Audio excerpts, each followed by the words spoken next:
At dahil biglaan nga kami umakyat ng Baguio City, ang target namin ngayon ay mag-book ng hotel na nakasentro sa lahat. Hindi namin ina-advise na mag-walk-in kayo much better pa rin kung magbubook kayo through application or through the hotel's website. Para at least meron na kayong sure reservation pagdating nyo dito.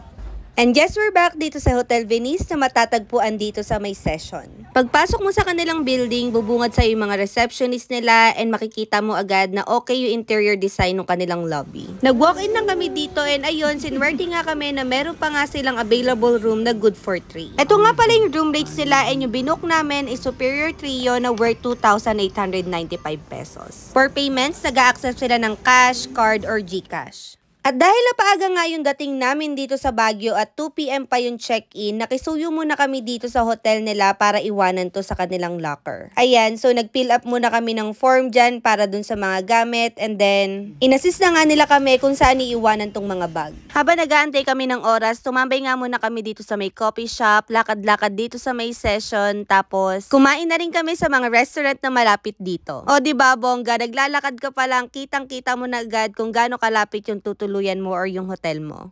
Dito sa may building nila, merong McDo, kaya naman paborto para sa mga bagets. At hindi lang yan, marami pang ibang kainan na nandito sa building na ito, kaya naman napaka-convenient. Makikita mo yung signage nila na nasa 4th floor nga sila sa building na to and pagbukas ng elevator, itong lobby na nga nila yung bubungad sa'yo. Ito nga pala itsura ng hallway nila and papunta na nga kami sa room namin dito. Actually, ito na nga yung second time na nag-book ako dito and kung titignan nyo yung previous post ko, finiture ko dun yung good for 2 nila na room. Almost the same yung room kahit sa interior design. Tapos ito, yung pinagkaiba lang, meron siyang isang queen bed, tapos ito, meron siyang single bed. Sa cabinet, nandito na yung vault and may mga hanger na rin. Ito naman yung itsura ng kanilang comfort room. Makikita nyo na meron nga siyang bidet, tapos meron naka-prepare na towel, and meron na nga rin ditong ready-to-use na hair blower. Nandito na rin yung sanitary kit nila and hindi mawawala itong hot and cold shower.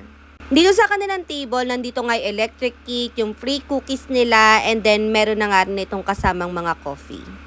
Ito nga palang card holder nila, nandito na nga pala nakalagay yung username and password ng kanilang wifi. Pag-abot nila sa nito, is kasama na nga itong mga breakfast voucher. Ira, hindi mo na may water dispenser dun, dat pala sinama, sumama ka. Agree, meron ng water dispenser dun sa may hallway na para sa mga guests. And para dun sa picture, mag-ask ka lang sa staff nila at bibigyan ka nila. Ito palang room, condo style siya ha, wala pala siyang open window kundi ito yung makikita mo dito. Another point para sa hotel na to dahil naka-air condition din ng kanilang room. Para sa mga virtual assistant katulad namin or mga nag-work from home, malakas nga pala yung internet nila dito, walang kalag. So ayan, nag-speed test nga kami and makikita nyo na mataas yung upload and download speed niya. Ito nga pala yung kuha ko ng breakfast time yun. Binigay namin kay kuya yung voucher and nga pala if ever man nakulang yung voucher na dala nyo dahil meron nga kayong extra kasama, mag-add ka lang ng 295 pesos para sa adult, 175 naman para sa kids. And yung mga bagets sa 2.5 feet below, libre lang sila. Eat all you can nga pala dito, kaya naman talaga napakasulit nung included the breakfast dun sa binayaran mo accommodation. Ito nga pala yung itsura nung kainan dito and then may mga staff sila dyan na mag-a-assist sa'yo whenever you need something. Mabilis din pala ang pagre-refill ng mga pagkain nila dito kaya naman super sulit talaga and ito yung hotel na mare-recommend mo sa family or friends mo at babalik-balikan mo. So yun lang, for more videos like this, don't forget to like and follow our page. Thanks for watching!